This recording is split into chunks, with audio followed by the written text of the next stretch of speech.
feel like I want to be black anymore. Like, at this point, I'm ready to turn in my black card. The homophobia and the transphobia from the black community is just so rampant in 2026 that it's almost like if you're LGBT, well, specifically more so the G and the T, definitely the T, but the G catches hell too.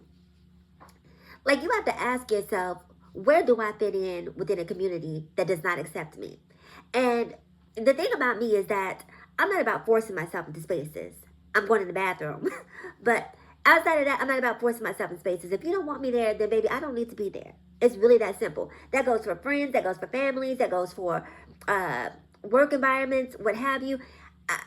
I love me so much that if I am my only company, I'm good. I'm golden. I promise you that, right? I'm one of those people who is a selective extrovert, right? Where I can take it or leave it, right? If people are around me and the vibe is good, I'm cool. If people are not around me, I'm golden, right? I have all sorts of ideas and things that are constantly churning in my head. And it gives me an opportunity to focus on things that are going to help me grow. But that's beside the point. Whenever I log onto social media, I'm telling you, you don't get maybe a one-day reprieve where there is some sort of conversation in the black community that is centered around sexuality or gender identity. It is literally all day, every day on an incessant loop. Oh, this person's gay. Oh, this person's DL. Oh, this person messed around with a trans. Oh, this person is not a real woman. Oh, trans women hate real women. Oh, trans women are being misogynistic. Don't call me sis. Like, it is nonstop all day, every day. Meanwhile, this regime is unaliving women in the streets. Pop, pop, pop. And y'all continue to want to talk about sexuality and gender identity. Things that literally have zero impact on you. And it's hard trying to be a logical, reasonable, rational voice in a world where people want to be distracted by the white noise.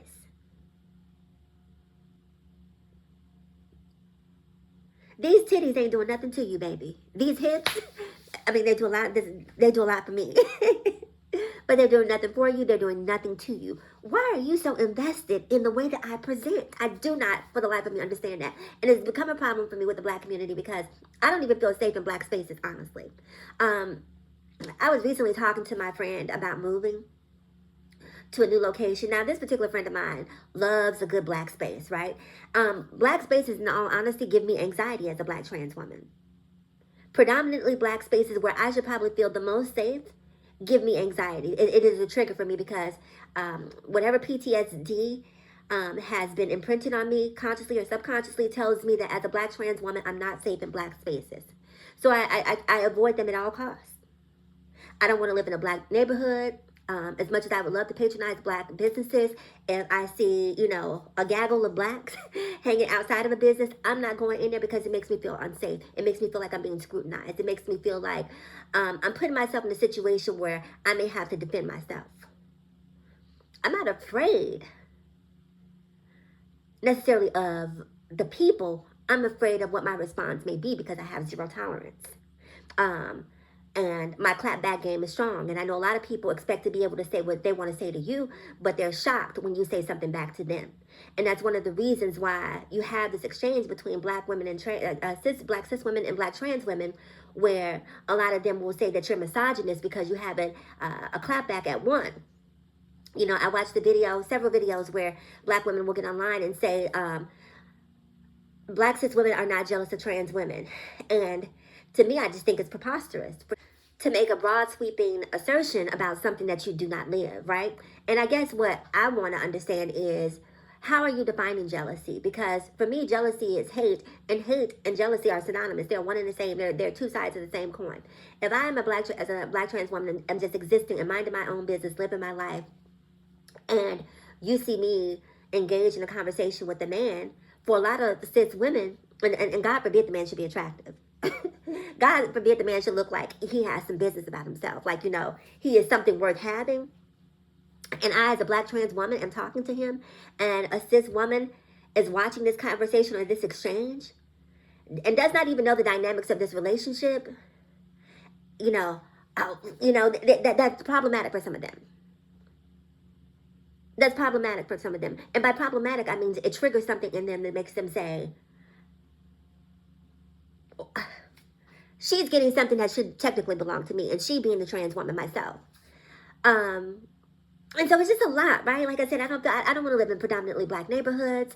I'm sick of fighting and having this exchange with some. Shout out to the black cis women who get it though. Shout out to them. But I'm sick of having this conversation, this discourse online about absolutely nothing. Like, I don't care what you look. I don't care how you express yourself. I don't care about what's going on in your life. And I think that that's one of the biggest problems with social media. People always come on my channel and they say, why do you wear this stupid mask? I wear this mask because the mask may be stupid, but she's smart. she's uber smart, not just intellectually smart, but she's also emotionally smart and astute enough to recognize the fact that I don't let people that I don't love, that I don't respect, that I don't see value in, and I'm sorry, that's all of you, I don't let you into my life in a real way. And the reason I don't let you into my life is because people start to tear things down that they don't love, that they don't value, and they don't respect. Because just like I don't love, value, or respect you through this camera lens, you don't love, value, and respect me back through the screen that you're watching on because you don't know me. You don't know me. And I protect my peace at every possible opportunity. And so for that reason, I don't go into black spaces. And it's sad every single day. I was just watching, and now the new thing is between Just Hilarious and T.S. Madison. I was reading the comments and somebody was saying, oh, I'm team real girl. And so it doesn't even matter if Jess is wrong about what she's saying. The fact that Jess is a cis woman is the reason that you're going to side with her. Like, that's very MAGA-esque, right? It's like you have lost all objectivity to see what's right and what's wrong. And it's immediately who's cis and who's trans. Oh, she's cis? So what? She pow her in the head. She was trans. She must have deserved it. You don't need the facts. You don't care. This is the same thing that MAGA is doing on a larger scale with the woman Nicole who was just unalived out of Nicole Renee Good, who was unalived in Minnesota. They don't care about the facts. It's not a matter of right or wrong. It's whose ideology do I align with? If you ask me, even though I believe the police officer was 100% wrong for what he did, or the ICE agent, not even the police officer, was wrong for what he did, I can say to you from an objective point, I wish he wouldn't have pulled off. I wish he would have just wrote it out. But that's me being objective. Even though I disagree with what happened, that's me being able to take an objective view and look at all sides of the situation and say, what could have been done? What could have prevented it? What could have mitigated the circumstances? But you have to be a reasonable, logical person in order to do that. And the black community is hell-bent on being homophobic and transphobic. They can't be reasonable. They can't be rational. They can't be logical. And for that reason, I don't even want to be black anymore. Here's my black card. I'm turning it in from this day forward. And, I may have some lapses here and there where I forget that I say that I'm no longer black. So bear with me. It's a process of deprogramming, of divesting from my blackness. But at this point, I'm just a human. I want to live around good quality, kind, nice. I don't care what the race is. I don't care what the gender is. I just want to be around good people. I want to be around people who believe that everyone has the right to be happy. I want to live around people who believe that everyone has the right to exist. I want to live around people who believe that everyone has the right to worship as they choose or not worship. I want to live around people who understand community, but also understand how to mind your own spirit, how to mind your own choices, how to mind your own body. And I don't feel like I can have that while being a part of the black community. The black community is just too invested in things that have absolutely nothing to do with them. So here it is. Rachel Dolezal, I heard that you were out here looking to be transracial. Here is my black card, sis. If you want it, take it. I don't need it anymore. Comment below. I'll see you in the next video.